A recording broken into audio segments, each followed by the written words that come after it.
A gente desenvolve o treinamento. Uhum. E a gente joga no colo dele a responsabilidade por cuidar disso. Uhum. Ele Fala, entende libera seu time, ele libera entende seu de time. vendas. Ele não sabe o que ele tem que fazer antes, durante e depois. Não. Então, a gente precisa preparar esse líder para que ele saiba o que é dar suporte para a aprendizagem desse seu colaborador. E são coisas muito simples. São conversas simples. São estabelecimentos de objetivos que vão ser conectados à performance. São formas de se acompanhar depois e dar feedback. Ele só não sabe. Então, muitas vezes a gente desenvolve um one page, entrega na mão do líder, ele faz: ninguém nunca me disse que eu tinha que fazer isso.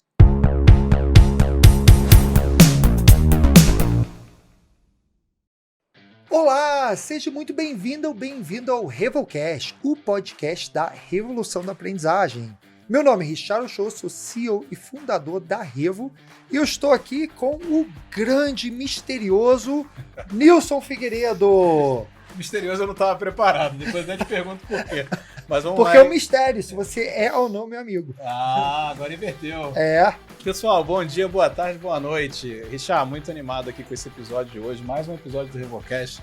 Nem sei número 60, a gente já tá gravando tanto episódio que... Cara, é igual idade, depois dos 30 você para de contar. Para de contar, é uma boa. Nem Só fala que de 40. o que eu sempre falo, né, a dificuldade, o desafio, né, do ineditismo, de trazer novas reflexões, novas provocações, mas eu tô muito feliz com esse episódio de hoje, porque ele conversa tanto com a gente, Não sei ele por tem quê. uma sinergia enorme com a gente, que quando a gente tava ventilando a ideia desse episódio, eu falei, nossa, eu acho que acho que não vai ter nenhum episódio que vai se conectar mais com a gente e vocês vão entender já o porquê. E foi tão fácil, assim, chegar no que a gente ia falar, não é? Eu acho que, assim, tá estampado em vários lugares o porquê. E o que eu acho legal, assim, essa conexão de modelo mental. Eu acredito que o episódio de hoje, assim, é gente que acredita no que a gente acredita também, no mesmo propósito, então dá gosto de estar aqui fazendo o episódio de hoje, né?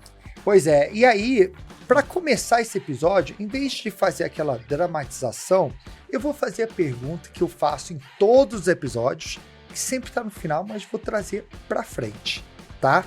E a pergunta é: o que é a revolução da aprendizagem? E para responder essa pergunta, estamos aqui com a Flora Alves, que ela é sócia e CLO da SG Aprendizagem. Flora, seja bem-vinda ao Revolcast. E o que é a revolução da aprendizagem para você? Flora. Só rindo demais, né? Só rindo demais. Para falar sobre a revolução da aprendizagem, eu acho que a gente tem que abrir um leque muito abrangente. Perfeito. Mas tudo começa com entender que a aprendizagem de verdade é conhecimento colocado para fora em forma de performance melhorada. E se a gente for olhar o que as organizações contam para a gente vai entender que o que a gente está ofertando de aprendizagem não está funcionando no sentido de desenvolver as habilidades que são necessárias e que se conectam com o negócio. Então, a revolução da aprendizagem consiste em você sair de modelos de educação corporativa convencionais e fazer uma mudança para uma educação corporativa que funcione como uma cultura de aprendizagem que eu chamo de florescente. No sentido... Gostei da florescente. E por que florescente? Se a gente olhar, por exemplo, para a visão integral, que fala sobre o florescer humano de maneira integral, o desenvolvimento das habilidades das pessoas também precisa ser integral. E assim como uma semente, se jogada num solo seco, não vai conseguir germinar, o potencial humano, se não encontrar uma cultura de aprendizagem que seja favorável para que essa pessoa possa aprender e se desenvolver, também não vai funcionar. Uau. Então, não é sobre um modelo de educação corporativa contido dentro das paredes de uma área, mas é sobre romper essa barreira e fazer com que a educação corporativa seja uma responsabilidade compartilhada, o que a gente carinhosamente chama de guarda compartilhada. Muito bom. Eu acho que eu queria começar com uma provocação que eu acho que você traz. Acho que até assim, já começou o episódio. Assim, a gente já começou aqui com pontapé, com essa clareza, né? E já meio que você sentiu que começou a provocação, mas eu quero trazer uma provocação que traz o contexto do que você está falando, que é o seguinte: a gente que está nesse setor há muitos anos, para não falar, né, idade aí, mas assim, a gente vive ciclos que a gente vê toda hora. Desde que eu entrei nesse setor, eu vejo que a importância de fazer uma capacitação de liderança. Aí vai lá e capacita. Não, a liderança é o fundamental para ser agente de transformação. E aí faz uma. Aí, alguns anos depois, tem que fazer outra. Aí depois tem que fazer outra. Aí quando você vai ver, passa 5, 10, 20, 30 anos capacitando líderes e os líderes não mudam. Não é capacitando, vendo e não muda. E o outro não muda e não muda. Assim, e aí eu acho que traz um pouco, quando você fala da revolução da aprendizagem, olhando para resultado e tal, assim, por que toda hora a gente fala que tem que treinar, né, naquele momento, aquele ano é diferente, aquela metodologia vai mudar e 2 anos depois você está jogando tudo que você fez fora para inventar... A metodologia que iria salvar já foi botada de lado, já tem uma nova metodologia, que é essa sim. Perfeito, né? excelente. E é por isso que eu queria trazer isso como esse contexto. Seu contexto está 100% certo. E onde é que a gente está errando? Sim. A gente está oferecendo para as pessoas aprendizagem que elas não precisam. Nossa, isso é um chute na canela de muito T&D. Mas é a mais... trazer a Flora aqui, você sabe que, né, Flora? É a mais pura verdade. Sim, a gente precisa sair. Eu vou conectar um pouco com o episódio do Bruno Romano que eu ouvi, onde ele dizia que às vezes a gente precisa se apropriar do humor para dizer coisas que a gente precisa encarar.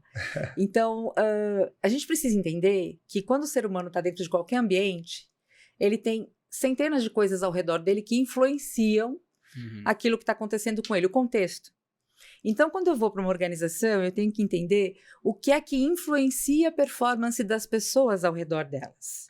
Porque eu só posso resolver por aprendizagem se esse gap de performance existente tiver sido provocado por falta de conhecimento ou por necessidade de desenvolvimento de habilidades. Qualquer outra coisa que estiver influenciando a performance das pessoas não vai adiantar. Então, falando sobre a liderança, se essa liderança...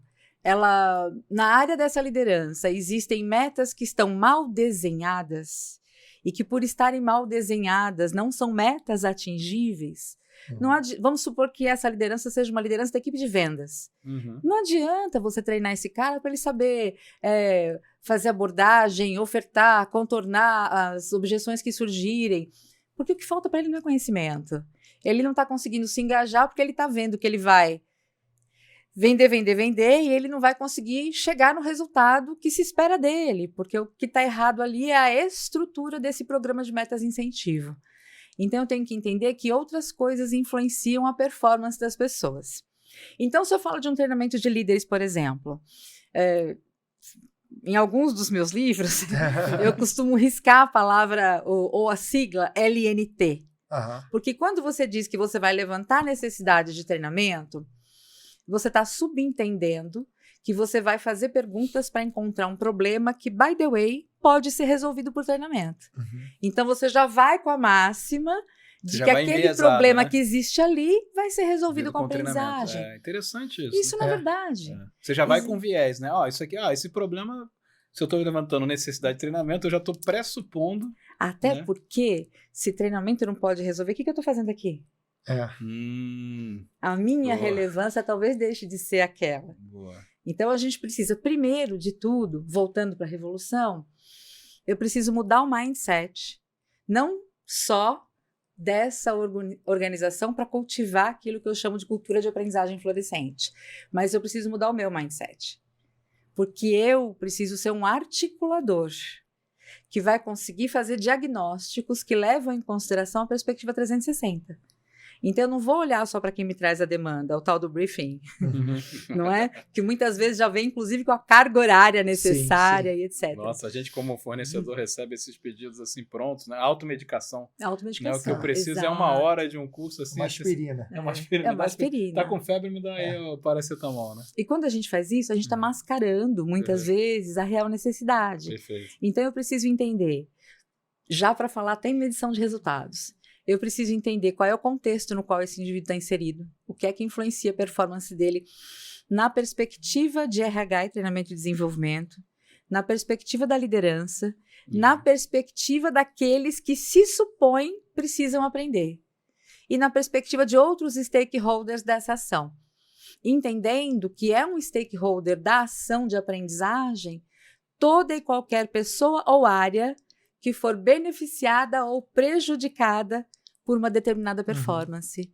Então, não adianta eu olhar para o treinamento como um evento isolado. Eu preciso entender contexto. E esse contexto depende de um diagnóstico colaborativo. Você até deu o exemplo do líder, né? Que talvez o problema não é o treinamento, mas sim o incentivo de metas. Então não adianta você treinar, porque o incentivo de metas está errado e você vai ficar, como eu falei, 5, 10, 20 anos treinando mais do que tinha que mexer no incentivo de metas. Exato. E recurso. Sim. Muitas vezes o que falta para as pessoas é recurso. E muitas vezes a gente sai para fazer diagnóstico, faz acompanhamento de campo, etc. E vai descobrir que as pessoas não têm recursos para executar o trabalho delas. Não só os recursos, mas muitas vezes as condições de trabalho num país que tem dimensões continentais não são condições favoráveis para que ele possa externalizar aquela performance que se espera dele. Então, pensar em revolucionar a aprendizagem é pensar em entender que a aprendizagem ela é uma parceira estratégica do negócio. E que ela só vai conseguir fazer isso, de novo vou resgatar algumas coisas do episódio com o Bruno. Isso só é possível fazer se você, que trabalha com recursos humanos e aprendizagem, entender do negócio. E aí, né, não era a minha intenção, assim, fazer muita piada e etc. Mas está liberado aqui. Um dia desse eu perguntei para uma colega, né, de área, assim, eu estava curiosa, né, que essa pessoa também tem uma consultoria e tal. E aí eu perguntei, qual é o modelo de negócio da sua consultoria? Aí ela me respondeu os produtos com os quais eles trabalhavam. Tudo que eu queria era entender a lógica de criação, entrega e captura de valor dessa empresa. Então, se nós, consultores, não entendemos de modelo de negócios, como é que a gente pode desenvolver as habilidades das pessoas que se espera levem esses modelos de negócios adiante? Então, a nossa linguagem ela tem que ser conectada à performance e ao objetivo estratégico do negócio. Porque se não for, a gente vai continuar produzindo conteúdo, empurrando conteúdo e reclamando que as pessoas não engajam.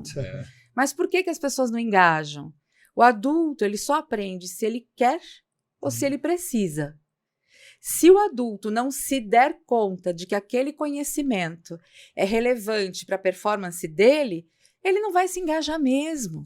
Porque ele tem milhões de coisas que estão sendo cobradas deles e ninguém está cobrando aquilo que ele vai aprender de maneira conectada à performance. Então, para que eu vou aprender? Se o que estão cobrando de mim enquanto performance é outra coisa.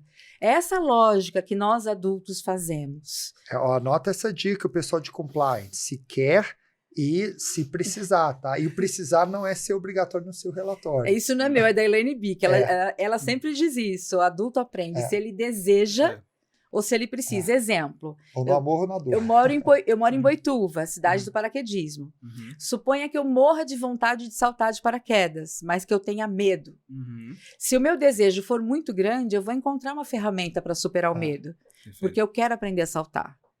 Mas se eu não desejar, não adianta você tentar me convencer de que isso é importante para mim. Não vai rolar. Então, eu preciso me dar conta de que aquilo que você oferta para mim enquanto aprendizagem é relevante e se conecta com aquilo que é cobrado de mim. Muito bom. Se eu não me der conta disso, eu não vou prestar atenção mesmo. Eu vou atender meu WhatsApp, eu vou olhar o que está pegando, porque eu estou sendo cobrada pela performance. Agora, Flora, você trouxe uma provocação aqui que eu queria muito voltar e dar um destaque nela, porque eu gostei, você falou assim, tem que ser um articulador. Sim. Né? O profissional de T&D, DH, ele tem que ser um articulador ao invés de produtor de conteúdo, produtor de treinamento, empurrador, vou chamar empurrador de conteúdo. Tirador de pedido. Tirador de pedido, é o push. Agora, uma dúvida, eu compactuo muito com essa visão. Agora, como esse profissional consegue ser... Porque assim, eu acho que eu concordo plenamente, mas eu acho que aí a barra sobe, né? Para ele ser um articulador e ele conseguir entender... Acho que você falou entender do negócio, entender de negócio. Né? É do negócio e de negócio. E como ele consegue conectar tudo isso e articular, porque assim, aí vem uma pressão do CEO, não, agora tem que cumprir a tabela lá para passar, aí vem o outro lá diz que é outra coisa, vem outro líder, o teu líder imediato já vê de uma outra forma. Assim, como ter essa habilidade, né? Como conseguir construir isso? Porque acho que todo mundo deve estar se perguntando, adorei o que a Flora falou agora. Mas eu não trago só a dor, eu dou remédio. Porque eu acho que para qualquer problema que a gente tenha, para qualquer doença, a primeira coisa que a gente precisa fazer é reconhecer de onde vem o sintoma. Não adianta dar um remédio para dor de cabeça. Eu tô com um probleminha aqui, dá um treinamento. né? Então, eu acho que a primeira coisa que a gente precisa fazer é parar de investir tempo em treinamento que não vai ser usado. Então, começo, né? quando a gente para de tirar pedido, e aí tem muito da nossa mudança de postura. Então, ao invés de eu atuar com LNT, que vai especificamente com um interlocutor que me traz a demanda, eu vou abrir esse leque e vou para um diagnóstico colaborativo. Porque quando eu faço um diagnóstico colaborativo, eu não preciso convencer você de que aquilo que você acha que pode ser resolvido com treinamento não pode ser. Porque a gente está junto nessa construção. Então, à medida em que a gente vai construindo isso juntos, você vai se dando conta de que talvez treinamento não seja a melhor solução. Talvez a gente possa investir esse recurso de uma maneira melhor. Então, quando eu aprendo a falar sobre negócios, eu começo a agir com os meus interlocutores, inclusive com uma forma diferente de apresentação de problema. Perfeito. Eu trago dados e fatos. O contexto está fazendo isso com a gente. Então, primeira coisa para mudar essa postura, vem uma alfinetadinha, tá? Adoro. Primeira coisa para a gente mudar essa postura é entender que a gente precisa parar de agir assim, RH está aqui e treinamento, aprendizagem está ali. Aprendizagem é coisa de RH. Uhum. Essa é a primeira coisa. Quando eu pego um relatório como o Gartner, que mostra para nós que entre as 5 prioridades do RH aparece o desenvolvimento de liderança, mas não aparece a aprendizagem, eu tenho vontade de sentar no chão e chorar. Uhum. Porque os programas de desenvolvimento de liderança não estão funcionando porque a gente que eu está oferecendo a mesma coisa, Uhum. com uma carinha diferente. Uhum. Que não é aprendizagem. Que não é aprendizagem. É conteúdo. Se a gente voltar para a tua premissa, a primeira coisa que você falou aqui no episódio, que marcou muito, né? A aprendizagem vai, eu não lembro exatamente como você falou, mas vai derivar em performance que eu consigo enxergar. Performance melhorada. Performance melhorada que vai influenciar resultado. E que tem indicador. Uhum. Porque se a princípio eu entendo que a aprendizagem pode resolver um problema, eu conheço esse problema. E sei que número não está bom. E se eu sei que número não está bom, eu já tenho meu indicador. Se a aprendizagem é que está influenciando isso, se é a falta de conhecimento ou a necessidade de melhoria de habilidade, então depois que essa pessoa aprender, esse número tem que estar onde se espera. Você colocou de uma forma perfeita. Tem um grande se. Se a falta de conhecimento ou se for uma necessidade de aprimoramento de alguma habilidade, aí eu resolvo. Então, por isso que não adianta oferecer treinamento. Vou atender todas as demandas. Uhum. Porque eu só vou conseguir melhorar esse número com treinamento se o que prejudicou a performance foi falta de conhecimento ou habilidade. Porque se não for, não adianta. Agora eu imagino quantas empreitadas de treinamento, desenvolvimento não estão ancoradas, tipo, tem que fazer alguma coisa, portanto, joga treinamento para resolver. Tá. Né? Você pegou um ponto, Nilson.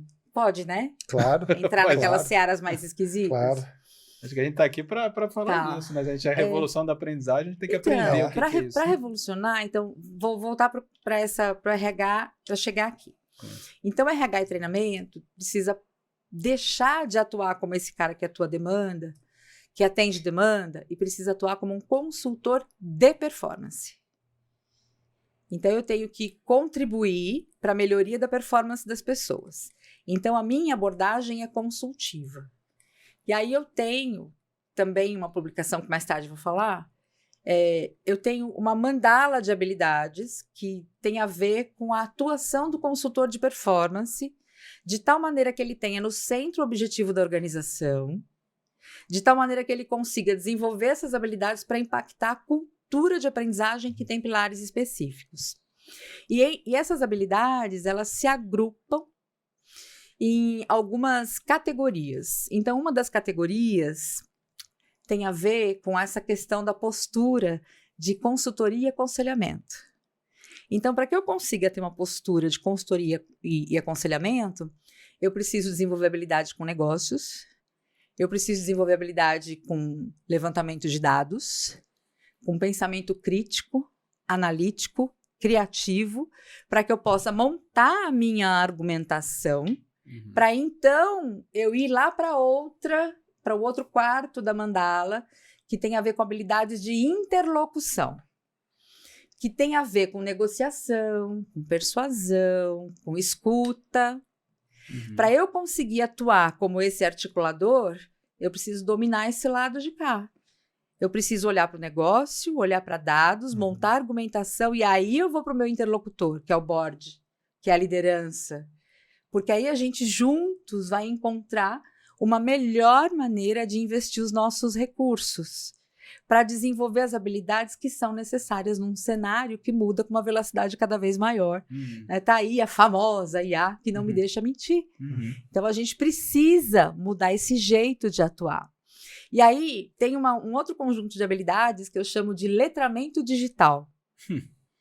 E letramento digital não significa a gente entrar em todos os cursos que estão disponíveis de IA, mas é eu entender de ferramentas que possam me ajudar a fazer análise desses dados e manipular esses dados de tal maneira que eu possa chegar a conclusões que eu vou apresentar lá por meio da minha interlocução.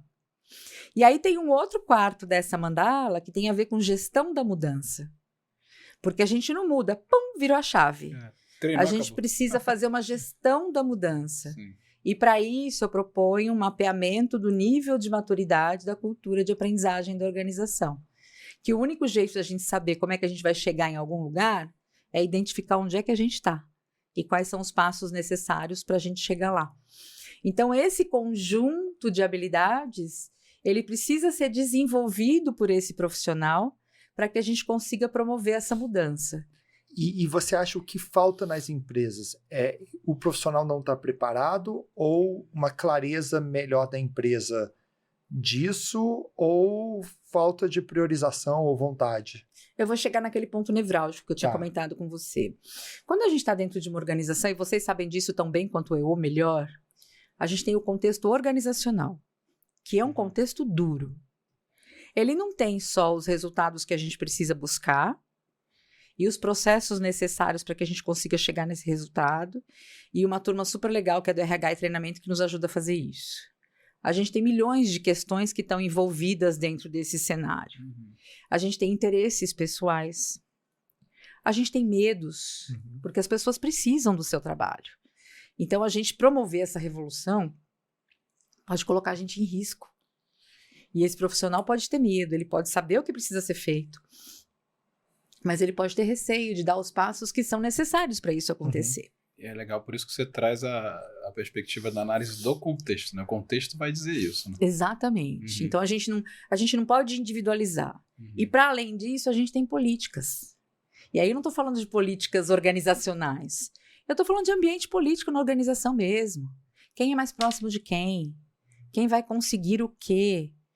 Se eu promover determinadas mudanças, o quanto isso vai me ajudar a chegar mais perto do meu bônus. Então, a gente tem também um cenário político que torna tudo isso mais difícil. Aí coloca várias variáveis em contexto, né? Então, não é tão simples quanto parece. Isso exige muita coragem. Você precisa ser uma pessoa que é literalmente uma pessoa que conhece e é apaixonado por aprendizagem, que tem convicção de que a aprendizagem é a única mola propulsora que pode nos levar a prosperar e florescer em todos os sentidos. Se a gente parar de aprender, a gente morre. A gente aprende o tempo inteiro em todos os contextos. Então, a aprendizagem precisa fazer parte do nosso dia a dia, e isso tem que ser um processo gostoso e divertido. A gente aprender não pode ser um negócio, ai meu Deus, agora eu tenho que aprender isso. Aprender está no nosso dia a dia, está nas coisas, nas habilidades que a gente desenvolve para fazer coisas que nos desafiam, que estão alinhadas com o nosso propósito. E se a organização não enxergar isso dessa maneira, isso não acontece. Então, uma cultura de aprendizagem que seja um ambiente florescente no sentido de ofertar as condições para que os indivíduos se desenvolvam de maneira conectada aos objetivos estratégicos da organização, ela tem pilares. Então, o primeiro dos pilares é o reconhecimento dos influenciadores de performance. Não é sobre levantar necessidade de treinamento, mas é por identificar o que influencia a performance das pessoas. E quando eu sou um consultor de performance, se o que está influenciando a performance dessas pessoas não pode ser resolvido por treinamento, por aprendizagem, eu vou orientar qual é a melhor solução. Eu vou dizer, olha, isso aqui eu consigo resolver com aprendizagem. Mas para que o resultado mude, você também tem que mexer nisso daqui por esse caminho. Então, eu te dou essa sugestão, indico esses interlocutores e assim sucessivamente. Não, fantástico o que você está trazendo, porque eu acho que coloca a gente num lugar que a gente sempre quis estar, né? Quando a gente fala o TD estratégico, que realmente mexe ponteiro, eu acho que assim, até te ouvindo dá aquela coisa que legal, sabe? Calorzinho no coração, calorzinho né? no coração, que ótimo que a gente está nisso, porque eu vejo... Agora, o quanto dentro das empresas, uma alta liderança, né? Talvez ver o TD, porque imagino, né? A dificuldade do TD, porque assim, como você está trazendo, é TD na estratégia do negócio ali, né? Fazendo realmente, como você falou, consultor de performance, influenciando a performance de fato. Agora você percebe uma alta liderança, a gente brinca aqui todo episódio, um CFO malvado que está tentando cortar o orçamento de TD a todo momento. Que é o primeiro cara que não faz o treinamento, né? É o último cara a fazer o treinamento que tem que ser feito, né? Às vezes sim, mas e se eu mostrar para ele que tudo aquilo que ele está investido em iniciativas de inovação vai por água abaixo se a gente não desenvolver as habilidades necessárias para que essa inovação aconteça. Não, o NPS vai lá embaixo, recompra de cliente, faturamento, margem, tá tudo... Indicadores do negócio, e não indicadores... Número de horas treinadas. Número de horas treinadas. Então, se as pessoas... É o no-show, né? Enfim, não é por aí que a gente precisa ir. Perfeito. A gente precisa cada vez mais olhar para o impacto que a gente consegue promover no negócio, né?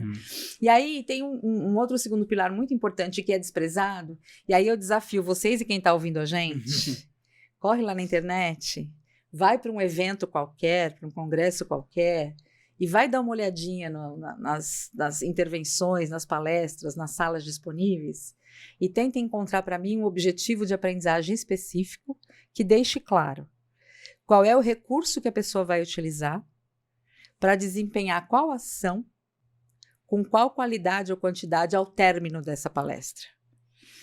E que esteja escrito na perspectiva de quem vai aprender. Para quem joga baralho, eu truco 6 e colo o zap na testa. Não tem. Porque normalmente o objetivo é de quem vai apresentar o modelo. Mostrar. E pior, você está alfinetando assim, se a gente for numa ATD, que seria o top global, a palestra vai estar escrito desse jeito que você acabou. Não vai estar escrito do jeito que você falou. A maioria vai, hein? Com o que eu aprendi. Na TD, sim. Na TD, sim? Na TD, sim. Não, Na você TD, tem que filtrar a palestra. Você tem que filtrar. Tem que filtrar, porque eu vejo assim... Mas os objetivos são muitos bem escritos por lá. Porque eu vejo muito assim, o que você vai ver na palestra. É que você foi bem além, né? Você não falou só que você vai ver ou vai aprender. Não, que você vai... É o objetivo de aprendizagem. Porque na TD também, quando você inscreve um trabalho, você tem que dizer qual é o objetivo de aprendizagem principal. O que eu vou estar apto a fazer quais são depois o que as pessoas vão levar, os takeaways. E os takeaways. Assim, na prática, o que é que ela vai sair aprendendo, sabendo fazer, né? Então, a gente...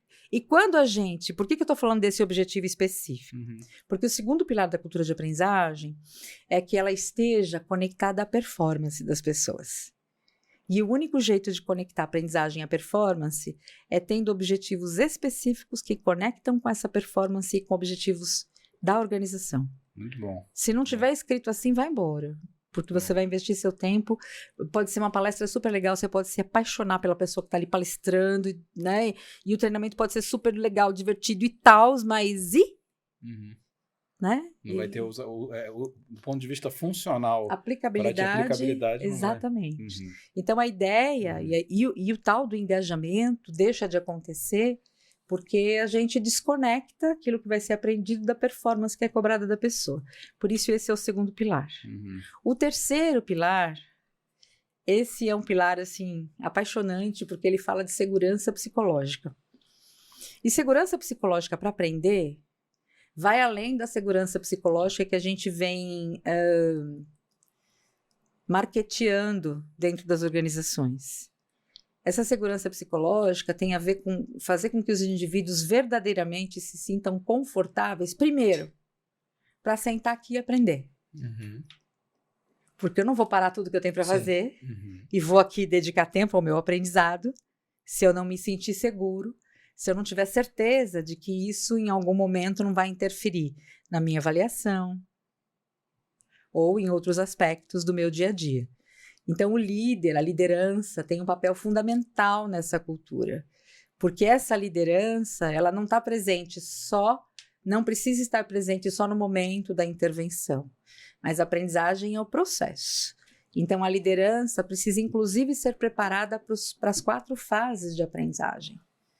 Antes da aprendizagem, no evento de aprendizagem, na preparação do ambiente de transferência. Aí me pergunta, aquele gerente de vendas, né, que está querendo que o time bata a meta, né? Ele está antenado nessas 4 fases, né? Muitas vezes não, e muitas vezes a falha é nossa. Perfeito. Não, gostei de você trazer para a gente. Porque a gente faz o quê? A gente desenvolve o treinamento. E a gente joga no colo dele a responsabilidade por cuidar disso.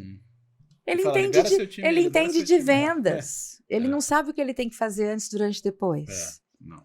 Então, a gente precisa preparar esse líder para que ele saiba o que é dar suporte para a aprendizagem desse seu colaborador.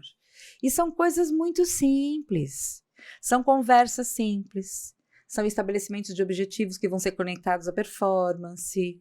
São formas de se acompanhar depois e dar feedback. Ele só não sabe. Então, muitas vezes a gente desenvolve um one-page, entrega na mão do líder, ele faz, ninguém nunca me disse que eu tinha que fazer isso. Então, essa responsabilidade está lá no design, Boa. em quem desenha a experiência. Eu tenho que desenhar uma experiência de aprendizagem completa, porque quando eu preparo o líder, ele consegue aumentar a segurança psicológica do time. Então, não é só sobre desenvolver o treinamento, mas é sobre engajar stakeholders e prepará-los para aquilo que precisa ser feito, né? E aí, fora isso, a gente tem a questão da guarda compartilhada, né? De entender que uma aprendizagem que é responsabilidade de todos é uma aprendizagem que vai dar certo. Porque ela não é só minha, T&D, RH. Ela é uma responsabilidade sua líder, sua aprendiz, do colega que sabe mais que você e que pode te ajudar com mentoria, com on the job, vai por aí afora. E tudo isso, quem vai arquitetar é o designer, que vai preparar a aprendizagem dentro de um escopo que possa conter tudo isso. E quando eu tenho esse ambiente, que tem esses pilares que caminharam até aqui na guarda compartilhada, começa a florescer uma cultura onde o perfil das pessoas passa a ser de um aprendiz autodirigido e de um lifelong learner. Porque ele não consegue agir assim se ele não tiver todos os outros pilares funcionando dentro da organização. Então, eu que sou RH e T&D, nossa, eu sou responsável por tudo isso? Não. Mas você é o articulador de tudo isso. Tá? Como se fosse você, nesse caso, você é quem orquestra tudo isso para isso acontecer, né? Exato. Mas com o engajamento de todos os stakeholders, senão não rola. Por isso que eu digo que a gente, para além de T&D, para além de tudo aquilo que a gente já faz de legal, porque a gente faz muita coisa legal, para além da gente se preocupar com as ações de aprendizagem em si, específicas da performance de cada grupo de pessoas, a gente precisa promover o que eu chamo de ações transversais, que são ações para a organização, que são ações educativas e que envolvem os rituais que vão consolidar essa cultura. A liderança precisa ter oportunidade de falar sobre aprendizagem. A média gestão precisa ter essa oportunidade. Porque se eles não souberem como a aprendizagem acontece, eles vão ajudar como? E muitas vezes não sabem, né? Não. Eles vão fugir. Mas e não é isso que a gente quer. Mas eu gostei do que você trouxe de trazer o accountability pro consultor de performance, de deixar isso claro. Né? Ele é o arquiteto. E quando ele começa o diagnóstico de qualquer ação de aprendizagem, ele precisa fazer um mapeamento de stakeholders dessa ação, para ele saber desde o início quem que ele vai envolver desde o diagnóstico até o final. Porque não adianta nada eu falar em medir resultados se eu achar que sou eu que vou medir. Quem vai medir o resultado é quem está com esse profissional que foi treinado no dia a dia. Quem sabe o que ele precisa melhorar. É porque muitas vezes a gente acha que o resultado é o número de pessoas treinadas, né? Isso aí, o resultado foi ótimo, todo mundo foi. O NPS lá em cima, aí o NPS só elogiando o coffee break. Instrutor super bem avaliado. Super bem avaliado. Enfim, aí, de fato, esse é o resultado que muitos medem, mas quem vai falar o resultado de fato é a pessoa da ponta. Exatamente. E quando a gente fala em mapear o nível de maturidade da cultura de aprendizagem, a gente está falando a gente está falando em pesquisa, em dados. O que a gente precisa fazer é se aproximar dessa organização e levantar dados sobre como funciona a aprendizagem dentro daquela organização. Então, eu vou olhar, de novo, perspectivas diversificadas. eu vou olhar as perspectivas da área de aprendizagem, seja essa área uma área de T&D, uma universidade corporativa, uma unidade de aprendizagem que está conectada diretamente ao negócio e não RH. Eu tenho que entender como funcionam ali os processos. Como é que vocês identificam as necessidades que existem de verdade? Como que vocês endereçam influenciadores de performance? Quem que vocês envolvem? Então, a gente vai ter pesquisas que estão voltadas para esse público. A gente tem pesquisas que estão voltadas para líderes, para entender o que é que eles entendem do papel deles como liderança no processo de aprendizagem da organização. A gente vai para a alta liderança, para entender que tipo de suporte hoje existe da parte deles para com todos na organização quando o assunto é aprendizagem. A gente vai para quem aprende, para entender qual é a visão que eles têm daquilo que é ofertado para eles em termos de aprendizagem. E a gente vai olhar para aquilo que eles têm, inclusive de plataformas e treinamentos desenvolvidos. Como é que são essas plataformas? Elas são user-friendly? Elas estão conectadas com a performance? Os objetivos estão claros? Que tipo de conteúdo tem lá? Então, a gente precisa fazer uma avaliação geral de processos para entender se, em termos de cultura de aprendizagem, essa empresa é uma iniciante ou ela já é uma referência. Porque a gente até tem empresas que já são referências como cultura de aprendizagem, né? Então, esses são os pontos. Dados e fatos, de novo, né? O que eu percebo é que isso aqui é um assunto extremamente técnico e profundo.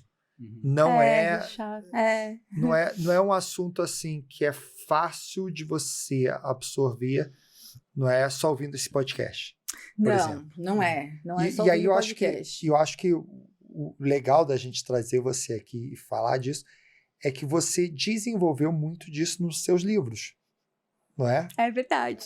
E aí eu vi até que você está com aí, talvez você queira falar um pouquinho dos seus livros, porque eu acho que a melhor forma da pessoa aprofundar aqui não é a gente botar mais uma hora entrando no fundo. Não. Porque tem tantas coisas por trás e a pessoa tem que ler um pouco, estudar um pouco, praticar na empresa.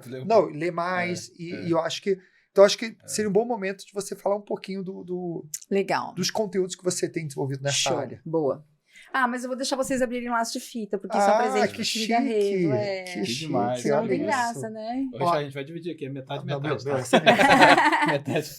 Puxar ao mesmo tempo. Então. Eu vou fazer a Flora escolher os filhos dela. Quais os dois melhores aqui, Flora? Ela vai falar, não vou eu vou falar. Puxa aqui ao mesmo tempo. Eu vou falar, cada um deles tem um objetivo específico, você acha que não? Não, o meu vai ser a Revolução da Aprendizagem. Pegou o primeiro. O recém-lançado. Eu vou... Aqui, ó. Só que eu vou falar na ordem contrária, tá? Eu vou começar por esse aqui. O gamification, ele nasceu numa época em que a gente tinha pouquíssima coisa no Brasil falando do uso de elementos de jogos em contextos de aprendizagem com eficácia. Eu estudava muito sobre o assunto, tinha muito artigo catalogado, etc. Esse é um best-seller. E ele nasceu para conectar o uso de elementos de jogos com contextos de aprendizagem. Então, ele une o pensamento do game designer com o designer de aprendizagem, porque não pode ser o jogo pelo jogo. Perfeito. Então, não é só divertido, né? Exato. Divertido sempre. Mas não só isso. Ele precisa entregar algo. Muito bom. Então, ele fala sobre isso. Não é ele só entretenimento. Não é só entretenimento, mas é também. Não só. Não é só, mas é também. E o que eu acho muito legal é que eu tenho muito feedback desse livro, não só de pessoas que estão na educação corporativa, mas de docentes também. Legal. E isso é muito legal. Tem uma norte-americana, não vou lembrar o nome dela agora, mas ela fala sobre como livrar o mundo de aulas chatas. Então, esse livro nasce muito com esse foco. Legal. Então, se você já é um designer de aprendizagem, já sabe o que é design de aprendizagem, mas quer trabalhar com a metodologia de gamificação de maneira assertiva, esse é o livro. Tá ótimo. Aí tem um outro que nasce, que é o design de aprendizagem com uso de Canvas. Eu até ouvi um episódio de vocês também que fala sobre o uso de Canvas específicos para diagnósticos. Abri um sorriso daqui até aqui, porque tá aí. Essa é uma metodologia que eu criei, que usa 3 modelos de Canvas para fazer o desenho de uma experiência de aprendizagem completa a partir da performance das pessoas. Que legal. Então, toda essa coisa de conectar a performance ao objetivo do negócio, a tarefas que precisam ser desenvolvidas, comportamentos, etc., você consegue fazer isso de maneira visual e colaborativa. Muito bom. E ele nasce depois que eu fiz uma certificação com Alex Osterwalder, que é especialista em modelo de negócios, enfim, tem uma longa história por aí, mas para quem quer melhorar o processo de design de aprendizagem é esse. Aí não adianta nada eu ter um baita design maravilhoso E a hora que o instrutor vai para a sala, ele palestra. Olha que lindo. Lê slide PowerPoint. Ele lê slide PowerPoint. Então, aí nasce o Instrutor Master, que é uma certificação hoje, que é inclusive certificada pela BTD, pelo Maxwell Story Studio e pelo GIT do Reino Unido, que é um modelo de competências do instrutor que se baseia em 5 competências com 25 comportamentos observáveis que o instrutor tem que demonstrar em sala. Por que isso é legal? Porque os mesmos princípios que guiam o design guiam a forma como o instrutor se comporta em sala de aula. Agora, não adianta nada você dominar de metodologia. É o combo. Se você não entender o contexto, o negócio, Eu sentia muita falta de alguma coisa assim que pudesse trazer para quem trabalha com aprendizagem uma visão ampla e um reconhecimento daquilo que a gente está fazendo que não está dando certo. Porque são os nossos desafios que nos mobilizam. Sim. Então não adianta nada, tá tudo lindo aqui, a aprendizagem super funciona, o que eu vou fazer amanhã? A mesma coisa. Então a ideia é a gente ter frieza para olhar para aquilo que não está funcionando, para que a gente consiga chegar a um novo resultado. Então ele traz uma visão bem ampla do que é a educação corporativa hoje, passa por um breve histórico das pessoas que estão nessa área, olha para muitas das coisas que a gente conversou aqui, com mais detalhes, chegando no mapeamento do nível de maturidade. E eu tenho uma alegria muito grande aqui nesse livro. Quem escreveu o prefácio dele foi Elaine Bick. Que legal. A Elaine é uma musa inspiradora, é a norte-americana que é mais reconhecida quando o assunto é educação corporativa. Eu sou super fã dela. E quando eu terminei o livro, eu tinha um sonho, assim, de que ela lesse o livro. Eu traduzi ele para o inglês e mandei para ela e falei, será que você escreveria o prefácio?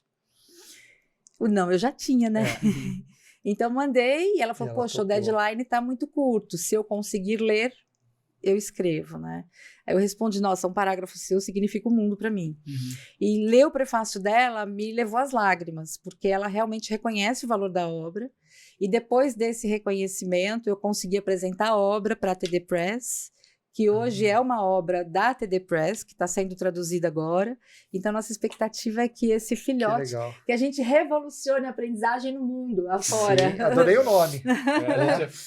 Estamos alinhados, inclusive, no nome. O nome por isso que eu até comecei o episódio falando dessa dedicatória ainda dessa sinergia. Que legal. Tem, todos eles têm. Não, que eu achei bem interessante. Tem, todos eles têm para vocês. O que eu achei bem interessante é que você deu muito... Você usou verticais nesses outros livros, né? Umas ferramentas incríveis para resolver algumas dores que você estava percebendo. Eu acho que esse aqui, não sei se você me permite, mas eu acho que ele dá talvez a fundamentação estratégica para tudo isso aqui. De nada adianta você ter todas essas técnicas se esse contexto aqui não estiver bem resolvido. Né? Isso também foi uma dor minha, sabe, Nilson? Porque eu começava a olhar e pensar o seguinte, né? A gente tem bons designers, a gente consegue formar bons instrutores, mas enquanto as pessoas não furarem a bolha, e não olharem para o contexto e entenderem que aprendizagem e negócio andam juntas, a gente não vai mudar. Então, a gente só vai conseguir de verdade ocupar essa posição estratégica que está vazia, uma cadeira que está vazia, né? A gente só vai conseguir ocupar esse lugar se esse nosso olhar mudar. E não é fácil, mas também não é difícil. Não existe desafio que seja grande quando você tem propósito e tem clareza do que precisa ser feito. Muito bom. Muito bom. Então é sobre isso. Que aula, hein? Eu acho que assim... Assim, a gente sempre pergunta no final o que é revolução da aprendizagem, mas a gente já perguntou no começo. Então... E, Flora, se as pessoas quiserem entrar em contato com você, qual a melhor maneira? Seu LinkedIn? Qual o melhor meio? Nossa, todos eles. Vocês podem me encontrar no LinkedIn, eu tô lá como Flora Alves. No Instagram eu tô como Flora Balves, B de bola Alves, Flora B Alves. E tem também as redes sociais da SG Aprendizagem. Que legal. E aí, com certeza, a gente vai se conectar. Tá ótimo. Obrigado, muito obrigado por participar aqui. Richard.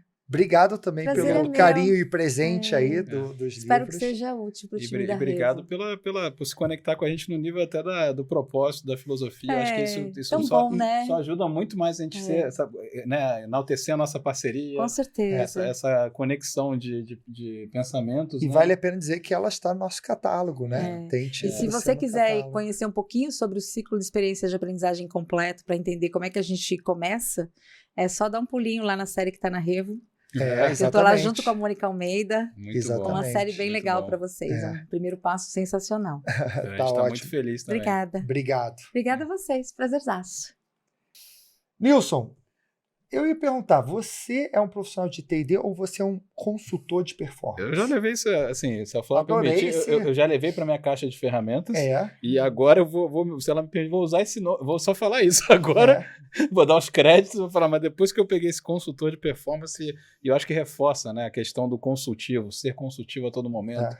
Gostei também do articulador, né, aquele que orquestra todo esse contexto que não, assim, quem não falou, não é fácil, mas também não é difícil. Exige técnica, exige conhecimento, exige habilidade, mas a Flora está aqui para ajudar, né, quem precisar, e até tem a SG aí como uma grande parceira para enaltecer o time de T&D para chegar nesse lugar É. estratégico que a gente tanto fala, né? E ela matou lá LNT, né? Uhum. E falou tem que ser levantamento de performance. Uhum. Como que melhora a performance? Todo esse link de performance. Eu gostei acho que muito dos pilares que ela trouxe. ter o reconhecimento dos influenciadores de performance, saber Sim. como é que tudo isso está inserido no contexto. E lembrar que treinamento, né, ela começou muito bem, dando essa clareza, né, foi super didática, assim, é falta de conhecimento? Né, é uma necessidade de melhoria de alguma habilidade? Aí você resolve com a aprendizagem. É. Né? Se não, para de empurrar conteúdo, para de ficar atendendo as demandas, eu acho que tem que ter coragem sim, né, a Flora ensinou isso aqui pra gente hoje, a coragem de poder questionar se o que de fato você está fazendo, e depois não reclama depois da falta de engajamento nas suas ações, né? Muito bom. É. Eu acho que tem... E melhor de tudo, eu acho que a a gente gente tem aqui esses livros aqui, né, completos para quem quiser. Fica a dica aqui, os livros da Flora. Uma excelente referência aqui na aprendizagem. E, como a gente falou, se E você... assim, agora está indo internacionalmente, né? Então Tem eu acho best-seller legal e essa tudo. coisa do Brasil, né, dando referência e mostrando, exportando conhecimento. esse conhecimento aqui. Né? A Flora, parabéns aí pelo trabalho e a gente está torcendo para isso aqui globalmente influenciar global, né? E Nilson, para a gente fechar aqui, se as pessoas quiserem entrar em contato com você... Vamos lá, eu tô como Nilson Figueiredo no LinkedIn ou no Instagram com @nil_Figueiredo. E a Revo? @SomosRevo, em E se- todas as redes. E se quiser entrar em contato comigo, @RichardoShoa nas principais redes sociais. Isso aí.